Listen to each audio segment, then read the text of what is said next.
nous avons chanté ce matin que Dieu avait tout donné, mais nous avons aussi chanté que nous voulons tout donner à Jésus. Alléluia. Et c'est une belle introduction à ce que nous allons partager ensemble ce matin. Et nous ouvrons notre Bible dans les évangiles. Encore une parabole. Elles sont précieuses, les paraboles de Jésus. Luc chapitre 12 et versets 16 à 34. On fait une longue lecture aujourd'hui. Luc 12, 16 à 34.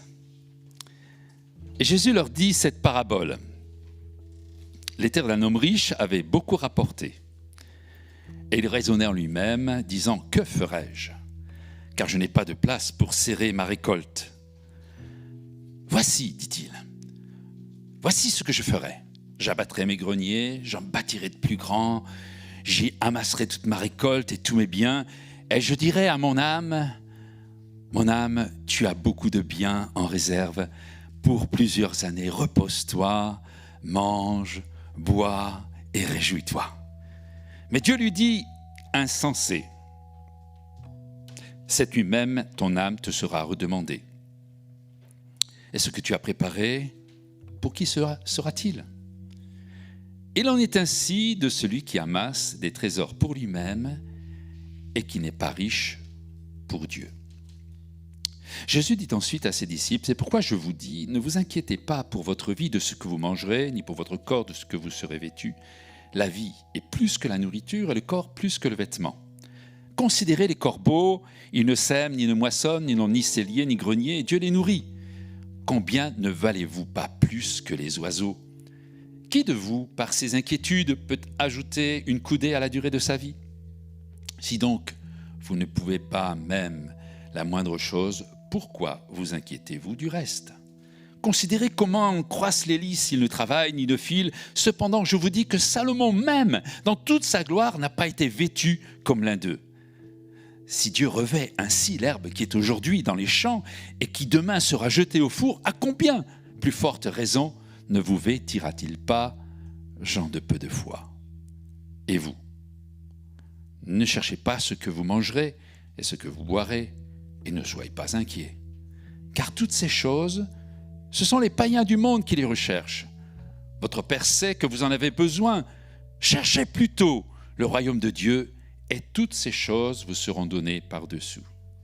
Ne crains point, petit troupeau, car votre Père a trouvé bon de vous donner le royaume.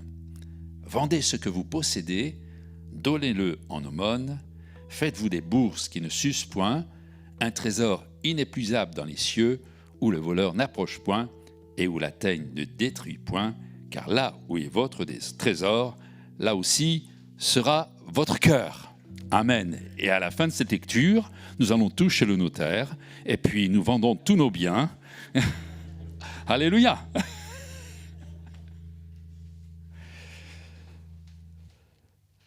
La terre d'un homme riche avait beaucoup rapporté. C'est une bénédiction ? Ou c'est un problème ? Cet homme était riche. Cet homme était riche. Et est devenu encore plus riche. Est-ce que c'est une bénédiction de devenir encore plus riche ? Ou est-ce que c'est un problème ? Honnêtement, je préfère être riche et en bonne santé que pauvre et malade. Pas vous ? Je crois qu'être riche, c'est une bénédiction.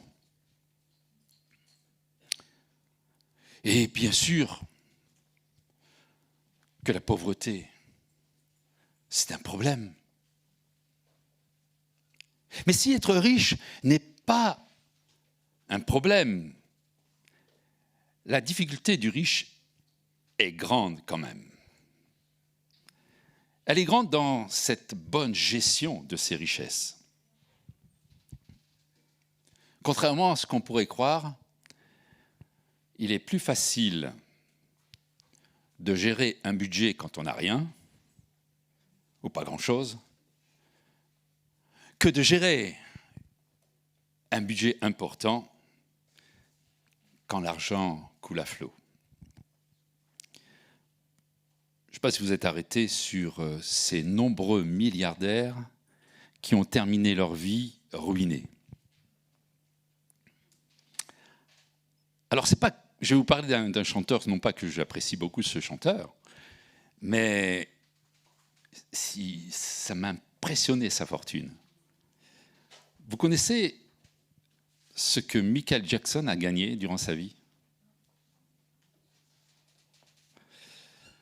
Jamais je gagnerai tout ça, moi. 500 millions de dollars. Et savez-vous que Michael Jackson a terminé ruiné? Comment il a fait? Nous, on enlève quelques zéros aux 500 millions et il faut qu'on vive quand même avec ça. 500 millions de dollars et il a été ruiné. Pourtant, il a fait ce que nous appellerions des bonnes œuvres. Il a donné 400 millions à des œuvres caritatives. Bon, il y en avait quand même 100 millions pour lui. Bon, un détail. Les richesses sont des choses difficiles à gérer, mais je constate aussi que dans le milieu évangélique, dans le milieu des enfants de Dieu, il y a des choses assez étonnantes. Un homme a donné beaucoup d'argent dans une œuvre chrétienne et il a fait faillite. Étonnant. Et aujourd'hui, il porte plainte contre le pasteur pour abus de faiblesse. Étonnant. Étonnant qu'un chrétien puisse être un mauvais gestionnaire des richesses qu'il a reçues. A-t-il mal interprété la parole de Jésus que nous venons de lire et à la suite de laquelle je concluais d'aller chez le notaire pour vendre tous nos biens, et que cela vous a fait sourire, et ça me parle, moi, que vous êtes en bonne santé spirituelle, intelligent et capable de faire la part des choses. En tout cas, cet homme riche dont nous venons de lire la parabole, voyant ses récoltes venir gonfler ses richesses, s'est posé une question. Que ferai-je? Et je crois que c'est une bonne question. Par notre foi un peu décalée, parfois, on pourrait prendre les paroles de Jésus de manière assez simpliste et considérer que finalement, il ne faut pas qu'on ait de grenier, il ne faut pas qu'on ait d'épargne, parce que la mort atteint celui qui amasse des trésors pour lui-même et qui n'est pas riche pour Dieu.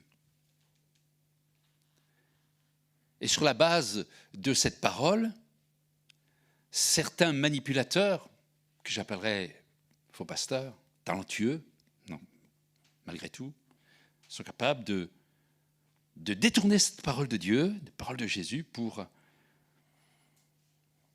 extorquer, parce qu'on peut appeler ça extorquer, manipuler, et parfois entraîner des personnes dans des projets pharaoniques. Et on serait peut-être surpris du nombre de chrétiens qui ont donné de l'argent dans des fonds perdus. Simplement sur la base d'une foi sincère, mais que j'appellerais naïve. Cet homme riche, tant critiqué par chacun d'entre nous, se pose une question intelligente. Que ferai-je? Que ferais-je de cette richesse supplémentaire? Et je crois qu'il est important, et je l'espère que Dieu vous bénit. J'espère que Dieu vous donne des richesses. On a parlé de richesse d'argent, mais on pourrait, je vais le répéter certainement plusieurs fois, mais il n'y a pas que la richesse de l'argent. Il y a plein d'autres richesses. Mais si Dieu vous donne des richesses, il est intéressant de s'asseoir, d'étudier, de méditer, de prier et ensuite de s'engager. Cette phrase que Jésus donne ne nous exempte pas d'une réflexion. Et la foi n'exclut certainement pas la raison ni la réflexion. Et comme je disais, on pourrait penser que cette réflexion s'adresse juste à ceux qui s'enrichissent par de la monnaie trébuchante et sonnante. Pourtant, on dit souvent de quelqu'un qui s'est bien bricolé qu'il a de l'or dans les mains. Vous êtes d'accord avec moi? En fait, il a une richesse. Et on peut avoir toutes sortes de richesses. Déjà, la vie que Dieu nous donne est une richesse. Mais on a aussi des savoirs, on a aussi des savoir-faire, on a aussi des savoir-être. Et tout cela, ce sont des richesses. Et j'espère aussi que vous continuez et que nous continuons à apprendre. Parce qu'en apprenant, eh bien, nous emmagasinons des richesses. Et il y a tant d'autres choses qui pourraient être apparentées à des richesses. Et qui parmi nous pourrait dire ce matin, moi je suis pauvre? Alors, si quelqu'un parmi nous dit, moi je suis pauvre, je crois que Dieu est en train de frapper à votre porte, avec une liste des richesses qu'il vous a données. Cela me fait penser à ce fameux Gédéon. Dieu vient le voir. Et Gédéon dit, ah, Seigneur, Juge 6,15. Voici, ma famille, c'est la plus pauvre, et puis je suis le plus petit dans la famille la plus pauvre. Tu fais vraiment de mauvais choix, je ne suis pas riche, j'ai rien. Je suis pauvre, et le plus petit parmi les plus pauvres. Et Dieu, il venait lui dire, va avec cette richesse que tu as. Souvent, on reprend juste, va avec la force, avec cette force que tu as. Mais si vous creusez un peu, le mot force, dans le sens littéral, a plusieurs significations. Ce n'est pas seulement la force. Ouais, t'es costaud, Gédéon, alors tu vas y aller. Non, Gédéon, il avait des richesses. Il ne le savait pas ou il ne voulait pas le savoir, ou devant la responsabilité, il dit oh, non, moi je suis pas capable. Et Dieu lui dit, va avec les richesses que tu as. Et avec ces richesses-là, tu vas faire des exploits. Alors, ce matin, s'il y avait encore quelqu'un dans cette salle qui dirait « moi je suis pauvre », alors c'est parce qu'il a les oreilles bouchées, parce que Dieu est en train de lui montrer qu'il lui a donné des richesses. Et chacun d'entre nous, nous avons de merveilleuses richesses que Dieu nous a données, et même plus. Je crois qu'à nos richesses, il veut ajouter d'autres richesses. Alors parfois, c'est vrai, il y a des flambeurs. Il y a de ceux qui n'ont pas grand-chose, mais qui veulent faire croire qu'ils sont riches. Alors, ils vont être très vite démasqués, ceux-là, parce qu'ils ne disent jamais « que ferais-je avec mes richesses ?» mais ils diraient « comment je pourrais voler aux autres leurs richesses ?» Ça, c'est le flambeur. Puis aussi, ceux qui sont un petit peu amnésiques, ceux qui sont pessimistes, qui ont enterré un petit peu des Gédéons. Et je trouve que parmi nous, et je m'y mets dedans, on est souvent de ces Gédéons. On dit oh non, moi pas capable. Moi, non, Seigneur, non. Va voir un tel, lui, top. Mais moi, non, Seigneur. Et on a oublié que Dieu nous avait des richesses. Et du fait, on ne dit pas qu'est-ce que je pourrais faire avec cela.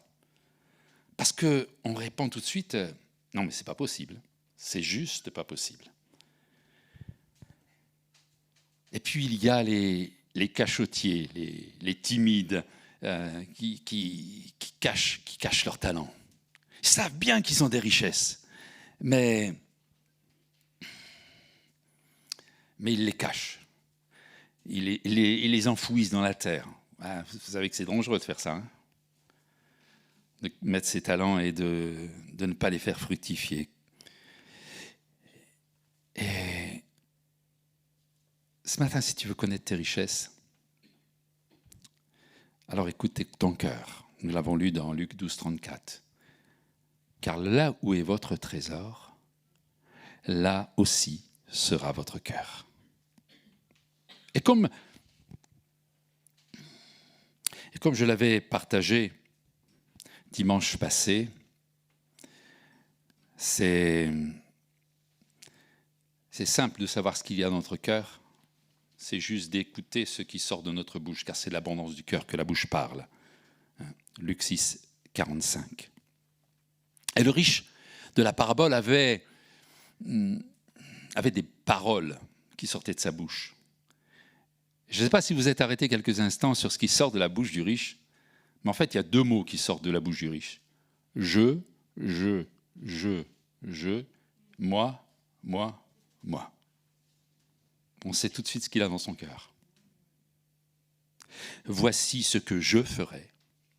J'abattrai, j'en bâtirai, j'y amasserai tous mes biens, et je dirai à moi, mon âme, moi, tu as beaucoup de biens pour toi, pour moi, voilà. Alors repose-toi bien, moi, repos, mange bien, bois bien, réjouis-toi bien, juste moi. Toute évidence, son trésor, c'était moi, sa personne. Et nous comprenons ce que Jésus dit de manière très brutale. La mort atteint celui qui amasse des trésors pour lui-même et qui n'est pas riche pour Dieu. Cet homme riche avait de quoi vivre, de bien vivre même. Et voici qu'il devient encore plus riche. Riche, plus. Lui, il n'avait pas de problème à identifier sa richesse. Hein. Il avait bien compris toute cette abondance. Et cet homme qui était riche avait dans son cœur cette conscience du jamais assez riche. Je ne sais pas si vous avez déjà rencontré ce problème-là. Oh Seigneur, merci, tu m'as donné une promotion. Pas si vous avez vécu ça. Personnellement, je l'ai vécu. Ah super, une belle promotion. Et quand on a la promotion, on veut déjà la nouvelle promotion. Et puis quand on a la nouvelle promotion, on veut encore une nouvelle promotion. On reçoit une richesse et on en veut encore une autre. Et cet homme riche, non seulement il était centré sur je et moi, mais il était devenu addict de sa richesse.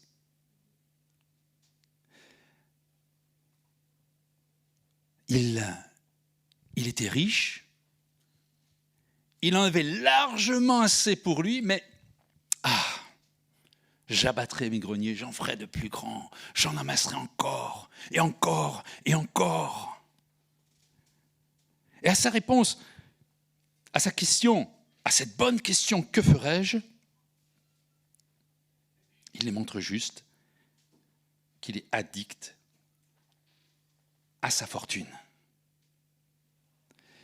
Un homme a dit, c'est pas un chrétien, un homme a dit que la richesse est pareille à l'eau de mer, plus on en boit, plus on a soif.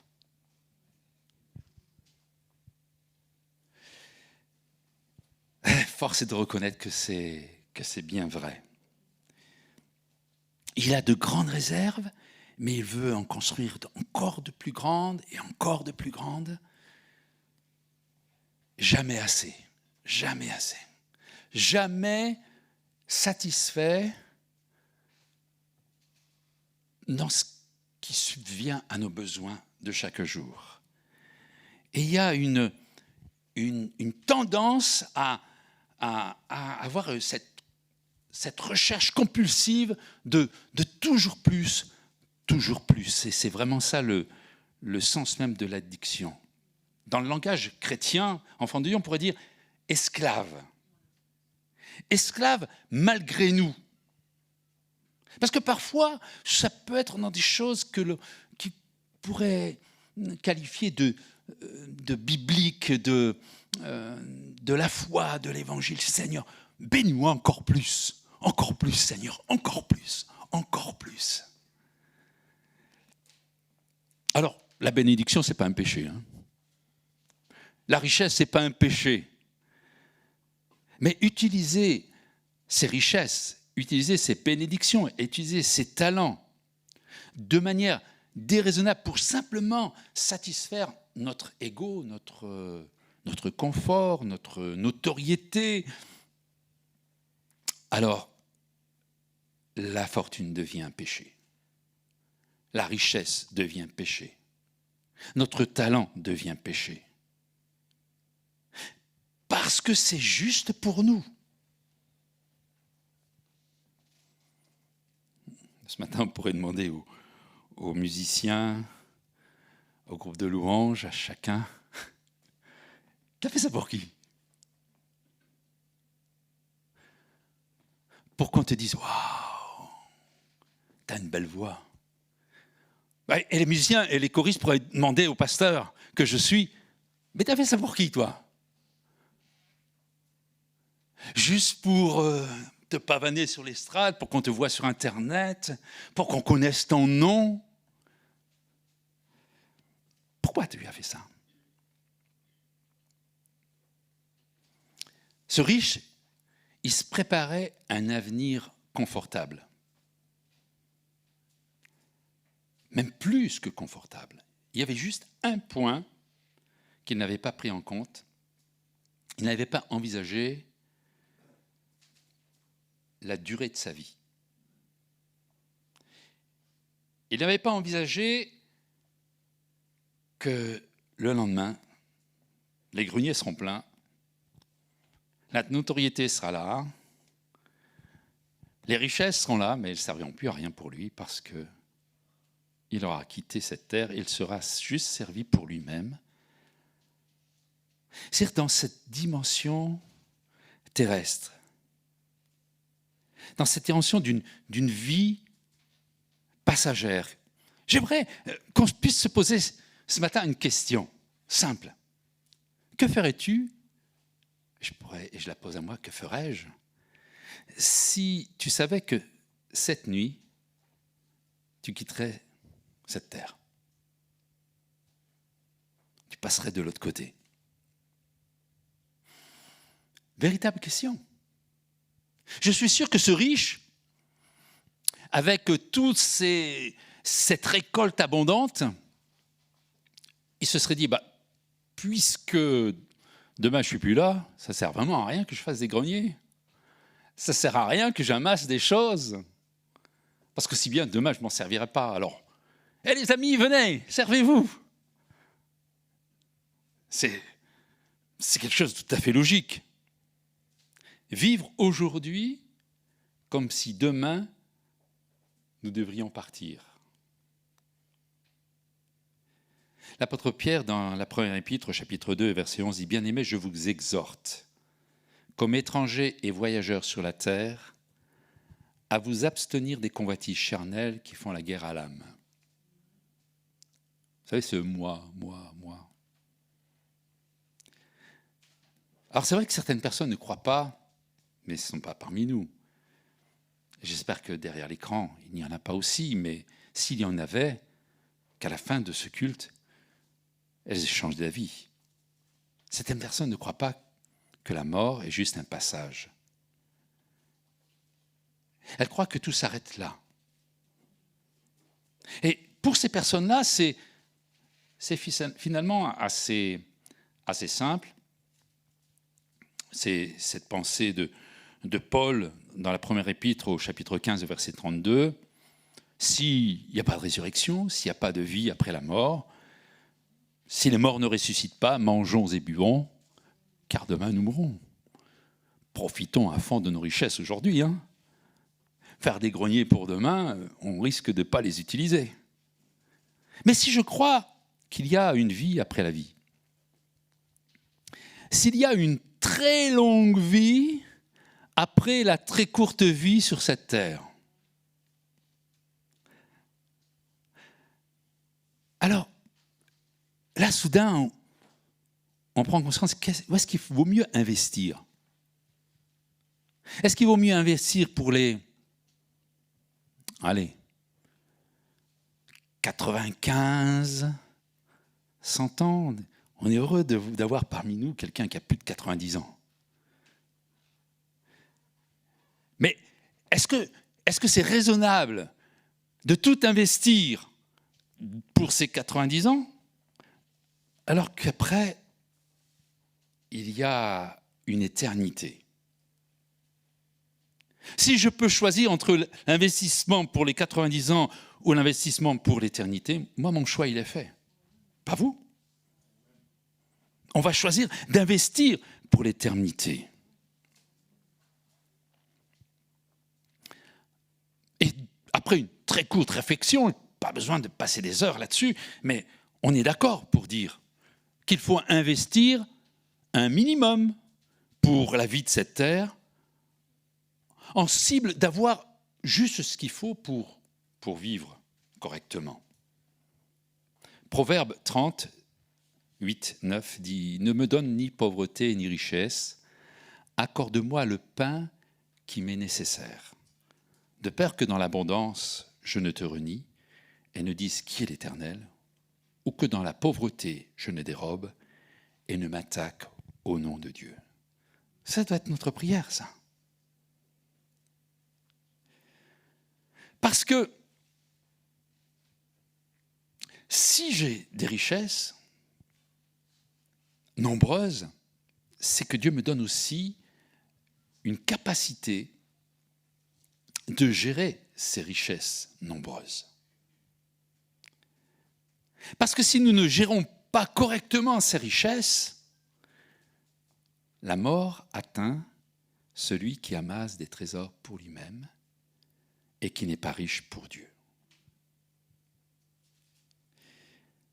Si dans notre cœur, il y a une passion pour amasser des trésors et des richesses pour nous, bien nous investissons pour les 90 ans sur cette terre. Et rien pour l'éternité. Rien pour notre Dieu. Alors moi, je suis convaincu que Dieu, il aime les riches. Dieu aime les hommes et les femmes qui ont des talents. Parce qu'il a donné à chacun au moins un talent, au moins une richesse. Il n'y a personne dans ce lieu qui pourrait dire « moi, non, j'ai rien ». Alors creuse, parce que où tu l'as enfoui, mais tu as un talent. Et Dieu aime les personnes qui ont des talents. Il aime ces personnes qui cherchent à s'enrichir. Ça peut vous surprendre, mais Dieu aime les personnes qui cherchent à s'enrichir. Je vais le traduire autrement. Dieu vous a donné un talent, et si on prenait la parabole des talents, on le retrouverait ça aussi. Dieu aime les personnes qui veulent s'enrichir. Dieu m'a donné 2 talents, je vais revenir vers lui avec 4 talents. Dieu aime cela, parce que celui qui est revenu avec son talent, il a dit « mauvais serviteur ». Alors oui, Dieu aime quand son enfant s'enrichit. Il l'aime lorsque son enfant va même épargner. Bon, là ça vous surprend, hein ? Bien, dans Proverbe 6, verset 6, il nous a donné l'exemple de la fourmi. Et vous savez le caractère même de la fourmi? Vous connaissez la fable de La Fontaine, au moins? La cigale et la fourmi. Mais la parole de Dieu reprend cela dans Proverbe 6, versets 6 à 8. « Va vers la fourmi paresseuse, considère ses voies et devient sage. Elle n'a ni chef, ni inspecteur, ni maître. Elle prépare en été sa nourriture, elle amasse pendant la moisson de quoi manger. » Elle fait de l'épargne, la fourmi. Vous êtes d'accord avec moi? La fourmi remplit ses greniers pour les périodes difficiles. Et épargner pour des périodes difficiles n'est pas un péché. Je crois, frères et sœurs, que bien au contraire, Dieu nous a donné un potentiel de richesse extraordinaire et nous devons en être conscients. Mais que ferais-je? Et quand on prend cette question, dire que ferais-je? Elle nécessite vraiment à chacun d'entre nous de nous asseoir.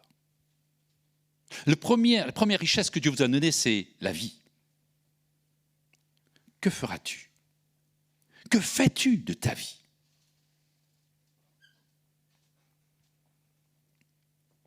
Comment feras-tu pour que cette vie que Dieu t'a donnée, elle soit une vie qui s'enrichit?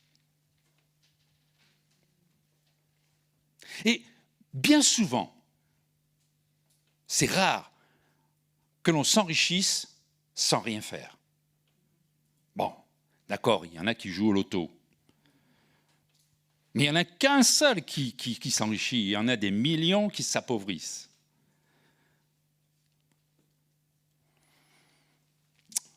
Et bien sûr que ce n'est pas sur ce plan-là que Dieu aime voir l'enrichissement. Je mets de côté l'histoire du hasard et tout ça, et dont on sait que le hasard n'existe pas, et que tous ces jeux de hasard ne sont pas pour ceux qui veulent se présenter devant Dieu avec cette fierté de dire « Seigneur, je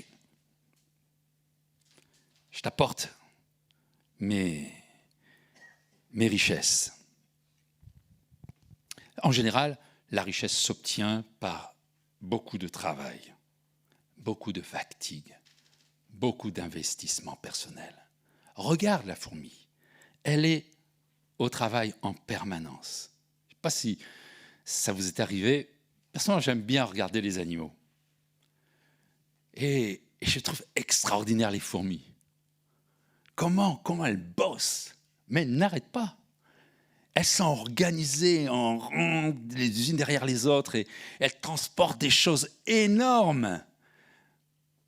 Parfois, c'est 10 fois plus grosse que la fourmi, et on les voit, et elles tirent, et elles font, parce qu'elles veulent mettre cela dans leur grenier pour les temps difficiles. Dans 1 Corinthiens, chapitre 9 et verset 6, Paul dit et donne un principe très simple. Celui qui sème peu, il moissonne peu. Celui qui sème beaucoup, il moissonne beaucoup. La palisse en aurait dit autant. Mais parfois, dans notre vision de l'enfant de Dieu qui... Seigneur, tu me bénis, Seigneur, tu ouvres le ciel, Seigneur, tu m'accordes. Seigneur. Alors, on reste assis et puis on attend la bénédiction. Puis après, on se plaint, on dit « Ah, Seigneur, tu n'as pas répondu, tu n'as pas ouvert les portes. » Mais est-ce que tu t'es levé, mon frère, ma sœur? Est-ce que tu l'es levé, mon enfant? Dit Dieu. Il y a un temps pour travailler, dit l'Ecclésiaste. Et il y a un temps pour se reposer. Il y a un temps pour épargner et il y a un temps pour distribuer.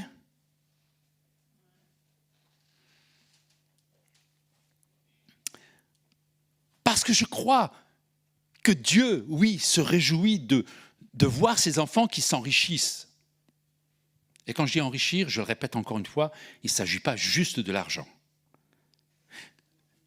Dieu aime nous voir nous enrichir. Dieu aime nous voir épargnés. Et je ne crois pas que Dieu était contre le fait que ce riche ait fait des greniers plus grands. Sauf, qu'est-ce qu'il a fait avec ces greniers grands? Moi. Alors qu'il y a un temps pour épargner, il y a un temps pour investir. Il y a un temps pour donner à Dieu. Et Paul écrit quelque chose qui est très sensible à mon cœur. 1 Corinthiens 9, verset 7. Dans ce temps où nous sommes appelés à investir, que chacun donne comme il l'a résolu en son cœur, sans tristesse ni contrainte, car Dieu aime celui qui donne avec joie. Avec joie. Ne vous engagez pas dans un investissement parce que quelqu'un à côté de vous vous a dit « Hey, un chrétien, il doit ». Il y a quelque chose que vous savez que je suis opposé, c'est sur la règle des 10%. Moi, je crois que Dieu nous appelle à investir à 100%. Alléluia. Tout à l'heure, nous allons passer le tronc.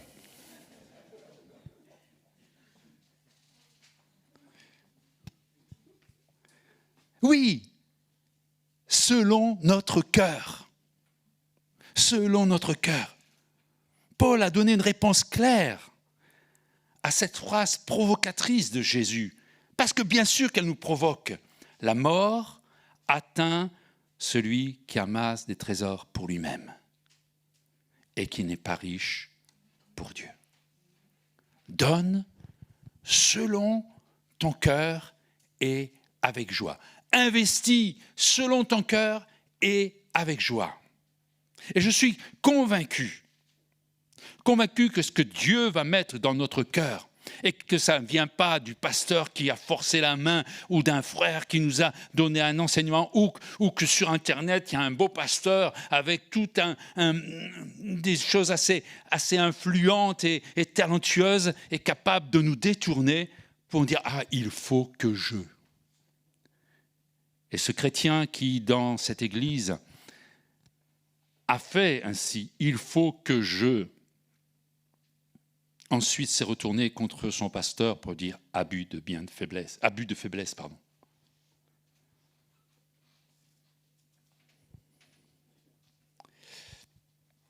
Et Paul, il va donner une suite qui est intéressante à savoir, mais qui nous perturbe finalement bien au fond de notre cœur. Paul dit, à la suite, donc que chacun donne comme il a résolu dans son cœur, sans tristesse ni contrainte, car Dieu aime celui qui donne avec joie. Il dit au verset 8, « Et Dieu peut vous combler de toutes sortes de grâces, afin que, possédant toujours en toutes choses de quoi satisfaire à vos besoins, vous ayez encore en abondance pour toute bonne œuvre, selon qu'il est écrit, il a fait des largesses, il a donné aux indigents, et sa justice subsiste à jamais. » Alors nous, on a tout de suite fait un raccourci. Aussi bien, c'est simple, hein. Et d'ailleurs, je l'ai entendu.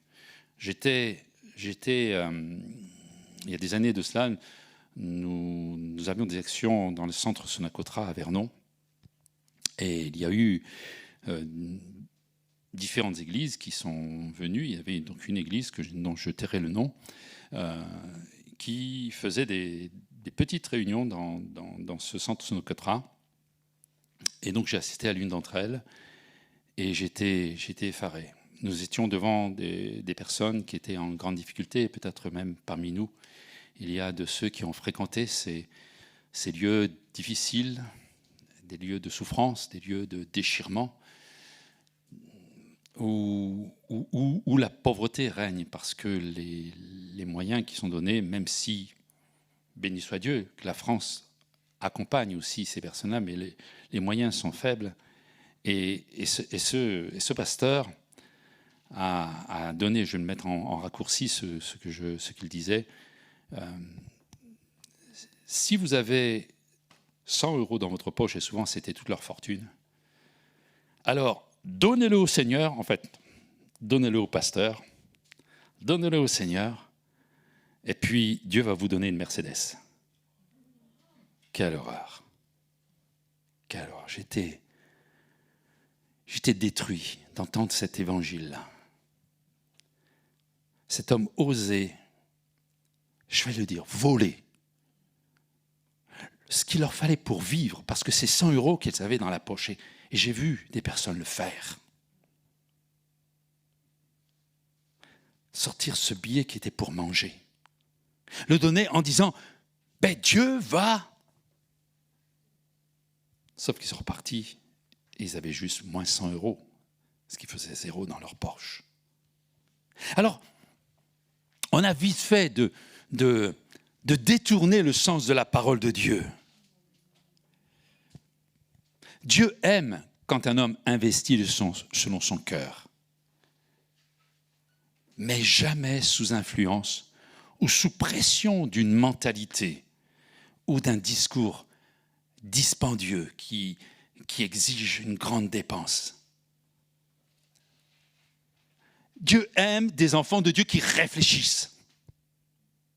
Que ferais-je? Et qui, après avoir étudié leur situation, sortent en mesure de dire, là, c'est une œuvre de Dieu et je vais m'y engager. Mais jamais il mettra en péril sa vie, parce que sa vie, c'est aussi une richesse. Et s'il n'y a pas de quoi manger, on est en train de détruire une richesse. Alors, la parole de Dieu est intelligente, raisonnable. Notre Dieu est un Dieu intelligent. Il veut que nous nous enrichissions tous. Il veut que nous épargnions tous pour que nous puissions donner autant d'investissement. Pour que des hommes et des femmes comme nous puissent connaître la plus grande des richesses, qui est celle de passer de la mort à la vie, des ténèbres à la lumière. Alléluia. Et la suite est intéressante. Parce que quand c'est fait dans cette bonne attitude intelligente, sage, de foi, de générosité, de libéralité, Paul dit, celui qui fournit de la semence au semeur, verset 10 de la première épître de Paul aux Corinthiens, chapitre 9, celui qui fournit de la semence au semeur, du pain pour sa nourriture, vous fournira et vous multipliera la semence, et il augmentera les fruits de votre justice. Vous serez de la sorte enrichis à tous égards pour toute espèce de libéralité qui, par notre moyen, feront offrir à Dieu des actions de grâce. Car le secours de cette assistance, non seulement pourvoit aux besoins des saints, mais il est encore une source abondante de nombreuses actions de grâce envers Dieu. En considération de ce secours dont ils font l'expérience, ils glorifient Dieu de votre obéissance, dans la profession de l'évangile de Christ, de la libéralité de vos dons envers eux et envers tous. Ils prient pour vous parce qu'ils vous aiment à cause de la grâce éminente que Dieu a faite. Grâce soit rendue à Dieu pour son don ineffable. Quand c'est réfléchi, quand c'est dirigé par un Dieu intelligent, et je crois que notre Dieu est un Dieu intelligent, alléluia, eh bien, il y a une cascade de bénédictions qui s'ensuivent. Certainement pas en rapport avec cette image de ce chrétien qui s'est laissé manipuler, certainement, et qui a donné des sommes énormes sous l'influence, et qui, à la fin de cet épisode de soi-disant générosité et libéralité, il se réveille soudain, il se dit, mais j'ai été juste manipulé. Et la cascade de bénédictions, elle ne peut pas être présente. Parce que, Et c'est là, je parle de ma tête à moi. On est très, très logique dans nos combinaisons. Alors, si je donne 100 €, et le Seigneur il va multiplier par 7, donc si je donne 100 €, à la fin j'aurai 700. Bon, j'en regretterai la moitié, puis j'en mettrai 350, et puis... Ces calculs-là, je suis peut-être un peu dans l'exagération, mais ce format-là, c'est un format d'hommes et de femmes qui ne sont pas régénérés dans l'esprit, par le Saint-Esprit. Donne selon ton cœur. Après avoir réfléchi sur ce que tu avais, que ferais-je avec tout cela? Après, tu donnes selon ton cœur. Sans stratégie pour dire « Ah, je vais gagner plus ». Alors je vais conclure sur ce message. Dans cette parabole, il nous est dit aussi que la vie est plus que la nourriture et que le corps est plus que le vêtement. Cet homme avait investi pour sa nourriture, pour de beaux vêtements,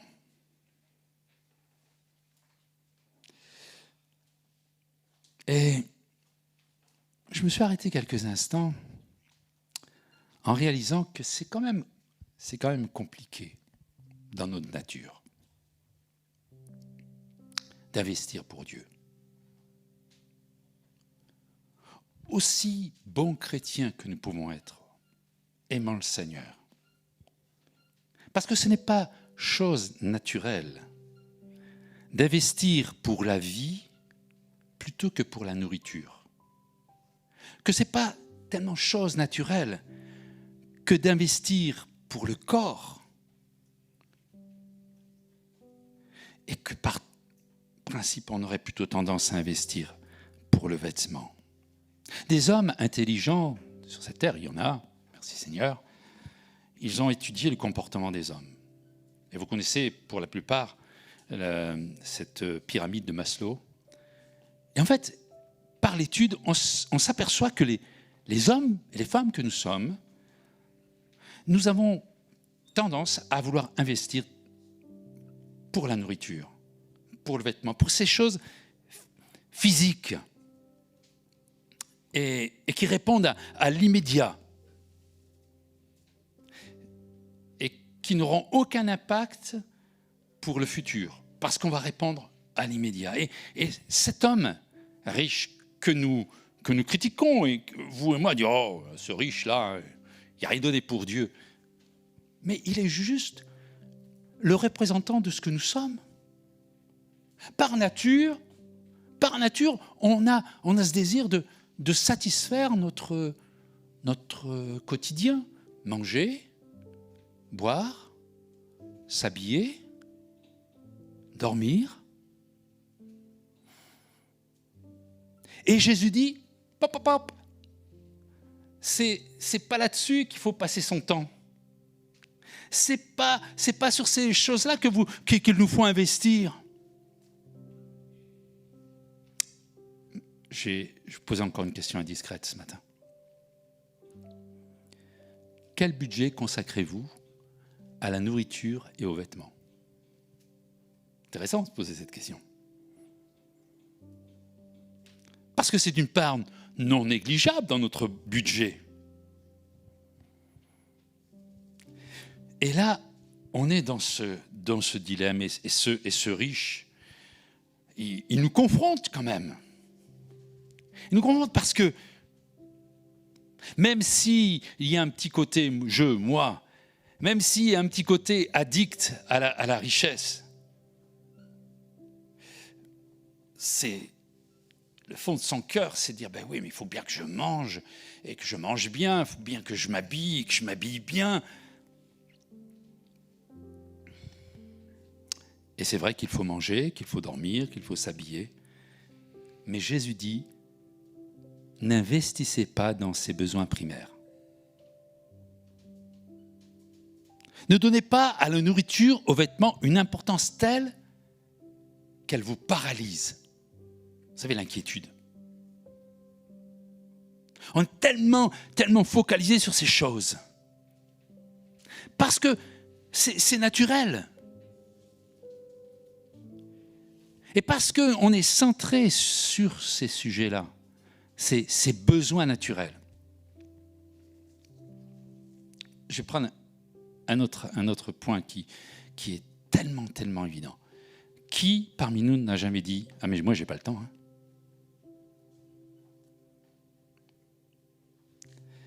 Alors, encore une fois, je ne veux pas prêcher de dire « Voilà, il faut donner 100% de son temps à Jésus ». Il faut dormir, il faut manger, il faut prendre du temps pour se reposer, il faut bien sûr tout cela. Naturellement, nous avons besoin de ce minimum. Mais quand nous en arrivons à dire, nous manquons, Seigneur, je n'ai pas le temps. Seigneur, je n'ai pas l'argent. Seigneur, je ne suis pas suffisamment compétent. Vous savez, c'est Gédéon en puissance.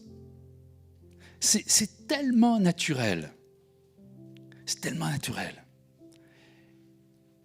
Et si on creuse un petit peu, cette question d'orgueil.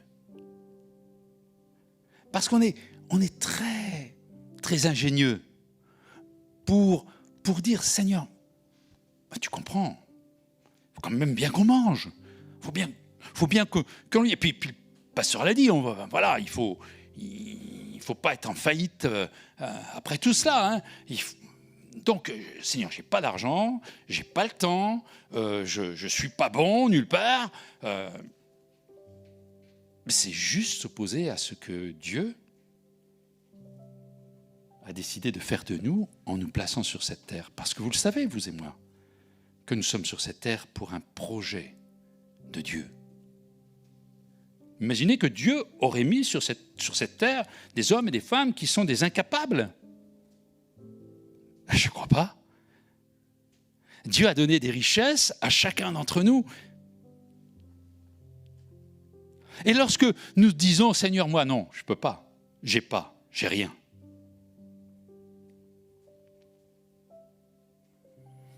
Alors, nous avons tellement peur de ne pas avoir suffisamment pour nous. Et ça, c'est la nature humaine. Il n'y a pas une personne qui est visée ce matin dans ces choses-là. On est tous concernés. Je suis concerné avec ces choses-là. Je suis obligé de me battre avec ça. Parce que ma nature même dire, mais c'est à moi. Puis après tout, qui est-ce qui peut me reprocher? C'est moi qui ai fait des efforts. C'est moi qui ai appris. C'est moi qui ai pris des cours. C'est moi qui ai travaillé. Alors c'est bien, tout ça c'est pour moi. Et le riche finalement, il réagit comme vous et moi.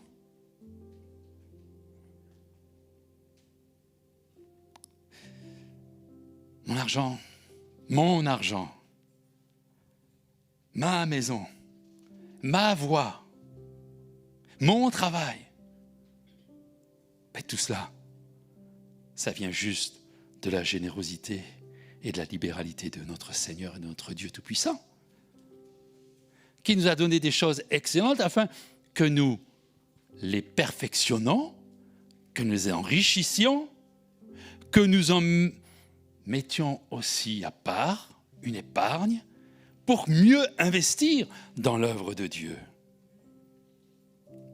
Recommande.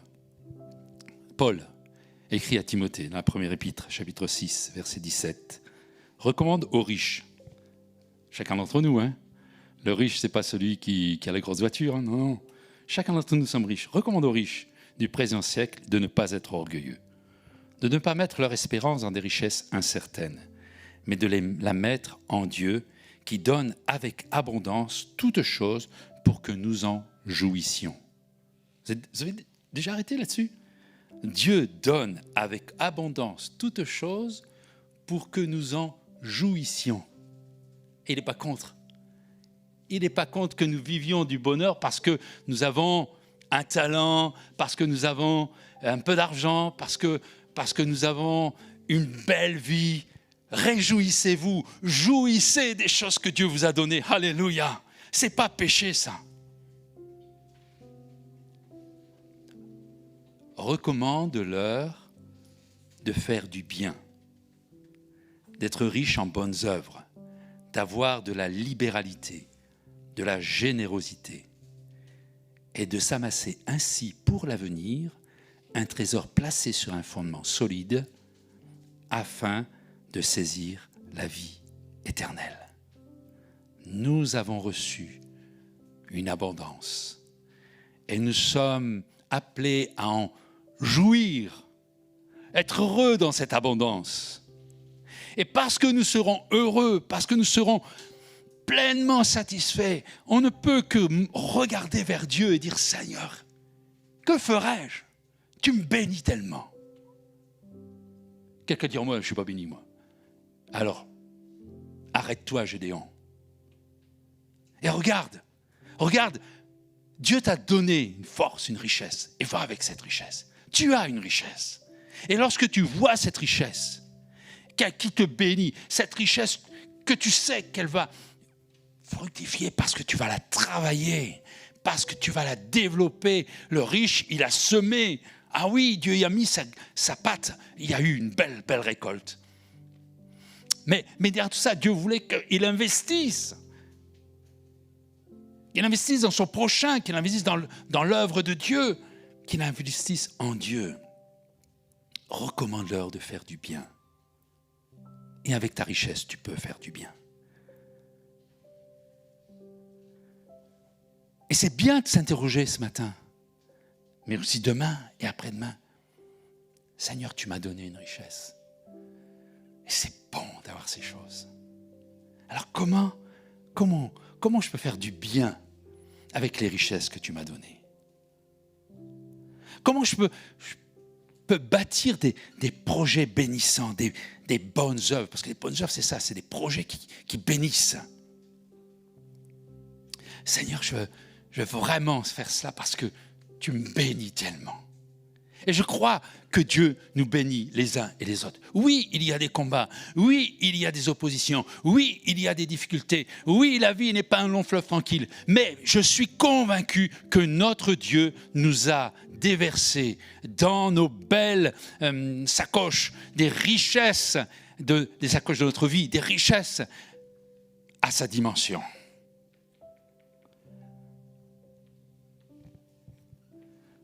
Dieu t'a donné une belle voix, alors chante.